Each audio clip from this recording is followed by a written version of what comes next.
What's going on, everybody? So today we're going to talk about my 2021 reading plans, and oh boy, I'm an idiot. So as you can see, this is a stack, and this year I really wanted to push myself. My golden year of reading was 2018. That's when I read all of Umberto Eco.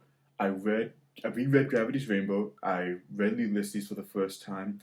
I read Infinite Jest. I read Dahlgren.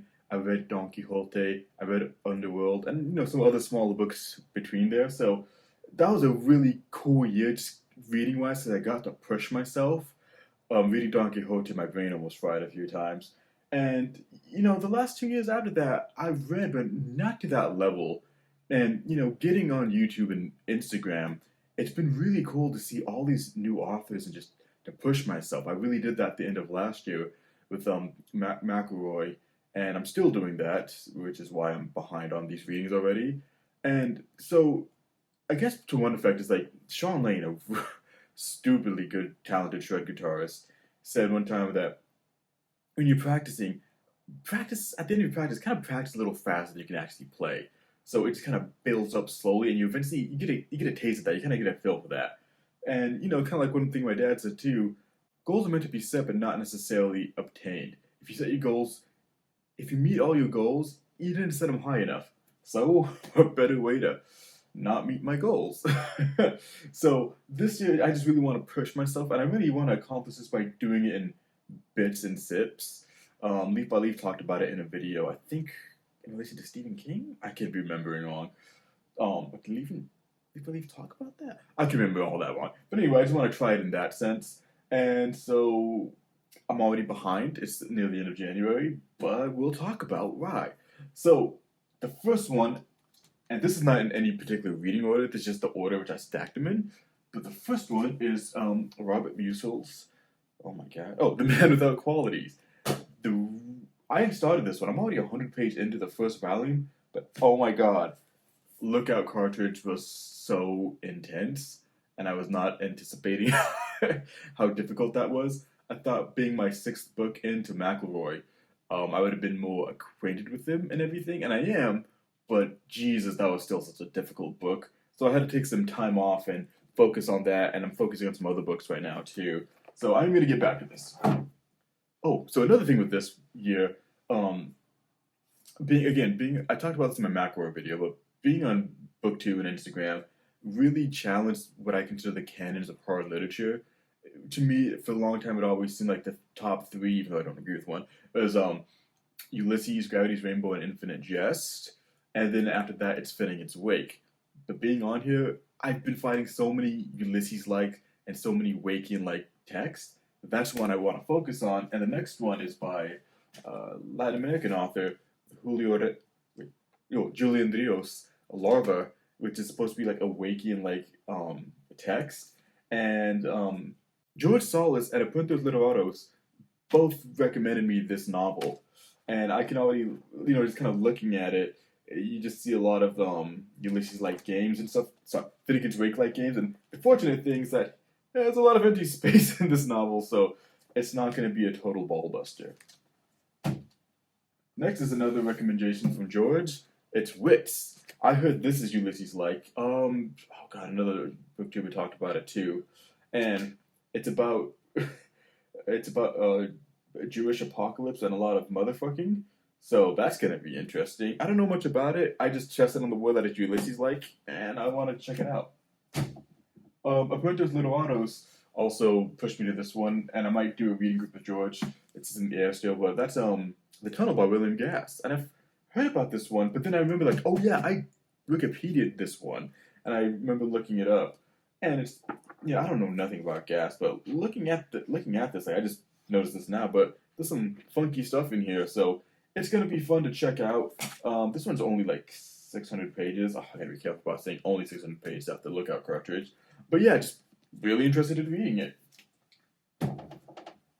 Oh, here's one that I'm definitely gonna read this year. I loved Laura Warhol. It was on like my second top book of the year, and that is gonna be Draconville's Cat by Alexander Theroux. I probably said that Draconville's wrong, but I remember watching a Leaf by Leaf video on this and how it's Ulysses like, and I really there's a black page here.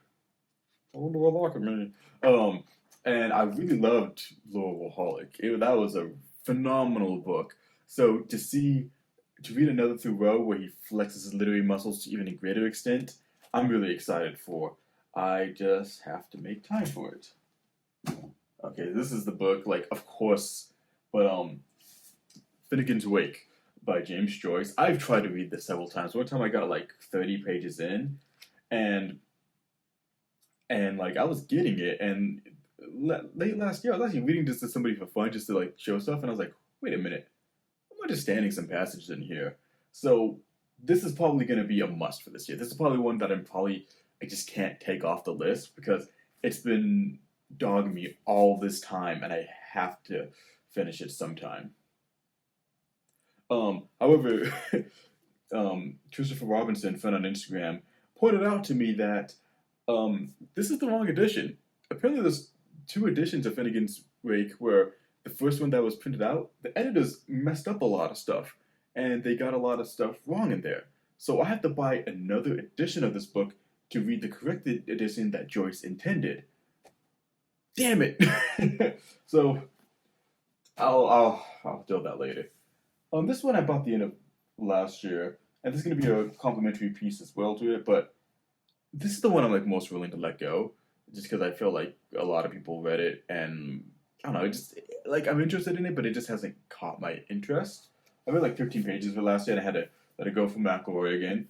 But William Gaddis, Jr., and I might read the recognitions again. I want to read the recognition just because it's put on par with like Ulysses and Gravity's Rainbow, and I'm going to read JR because I've heard so much good stuff about it. But I don't mind putting this off to like 2022 or wait 2021 or something to that effect. This isn't something I feel a very pertinent need to tackle right now. So I'll try to get around to it if I can, but if not, I'm not going to be crying.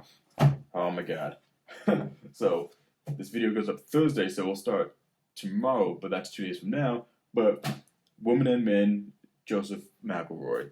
Oh my god, I've been hearing so much crazy stuff about this book. The more I read McElroy, the more this just looms over me, and I'm going to be doing a reading group with this, so 25 pages a day. So this will be one I finish, but I've been reading so much McElroy. I already finished 6 books by him, and it's like, I can't not read this now. And everybody I've talked to about this book, like Bifurcat, Christopher Robinson, oh my god, I can't remember this guy's name, but they were just saying how crazy it is and just how difficult. And oh my god, it's still long, but luckily I'm going to be having a lot of really strong readers. Ryan at the Republic of Bad Taste said I'm the McElroy expert in the group. I'm like, oh, that's not a good thing. So we'll see how this goes. And the last one is another Georgie Boy recommendation. Satanic Verses by Salman Rushdie, if I said that wrong.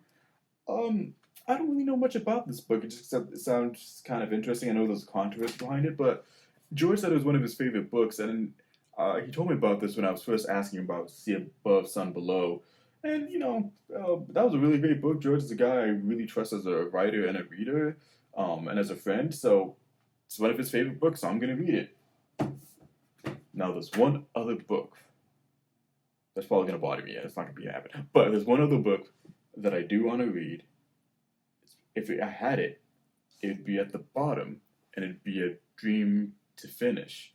What book is it? It's Zelda's Tram. I ordered it from Germany last year, like I think in November, maybe early December, and it was supposed to be delivered this January 18th. It's the 21st already, and like it's stuck in Germany because of COVID. So I don't even know if I'm gonna get it this year, or by the time I get it, I'm gonna be so shocked and just be like, "Yo, I'm already dead from this literature." So I don't know what's gonna happen with that book. I'm not even sure if I'm gonna get it at this point, but we'll see. I'm still gonna finish all of McElroy this year. That's a definite. That's an imperative. I'm too far into it to stop. Again, like once I get through this one book and then I get through Women and Men, like then I have like these 2 smallest books to worry about. So that's not too bad.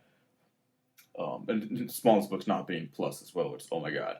I have a lot of little books I want to read on the side. Delaney gave me a lot of suggestions to read. I have I have a fantasy trilogy I want to read from Electric Sheep on Instagram. So I got a bunch of stuff, a little stuff I'm gonna read. I really need to get focused and read every day. Because like even if it's like 25 pages to 50 pages a day, if I do that throughout the year, I can finish a lot of these works. I think my problem as a reader is that I get days where I don't feel like reading, and then I try to do everything in one day, and I just end up putting it off until like nighttime. I really gotta practice the method of, again, bits and sips. Just like, hey, 10 pages here, 10 pages there. If I'm really feeling it, I can sit down and just marathon it. But if I'm not feeling it, just do a little bit at a time because that adds up. I mean, if you think about it, like 50 pages a day, that's already like 350 pages in a week. And like, 2 weeks of that's a 700 page books. 700 pages in 2 weeks, that's really good.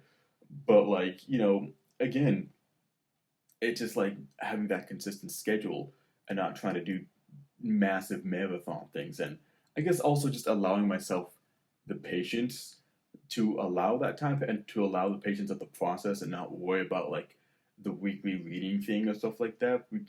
It's easy to get this ideation of like a book a week or something like that, or a very complicated book a month. But like the Woman and Men one, we're gonna be doing that in the span of 3 months. But 25 pages a day, span of 3 months, it's gonna give me a lot of time just to focus and just like to really just grasp those 25 pages and to see what's going on and do any rereading I need to. And I know by the end of it, it's gonna be great because I'll have a genuine understanding of the book. Well, genuine as much as you can get on the first read of this book, but like it's just gonna allow me just to really sink my teeth into it. So that's the thing I really need to practice for myself more. Just little bits and sips, like go for a walk or for a run and stuff like that. I have a job at home all the time, so it's really easy to be at home and get caught up in my thoughts and just be present here all the time, especially even more so with COVID now as well. I can't even go to the coffee shop and read for some respite. But it's just gonna be a method of this year is gonna be more of a method of less stress on myself and just practicing the little bits at a time because they do add up. And, giving myself time to rest and giving myself time to be like, hey, it's okay, instead of just being distracted and procrastinating, which I have a huge proclivity of doing. It's my major weakness. So yeah, that's my 2021 reading schedule. Again, there's going to be a lot of little paperback books I'm going to be picking out throughout the year and stuff like that. These are just like the main honk and stonkers. But let me know what you think. Let me know if you think I'm an idiot. Let, let me know if you think it's doable. Let me know if you have any advice for me on reading. I'm going to do a video on like how which speed people read at as well. I think that'll be interesting to look at. But yeah, thanks for watching. And if I die, you know the reason.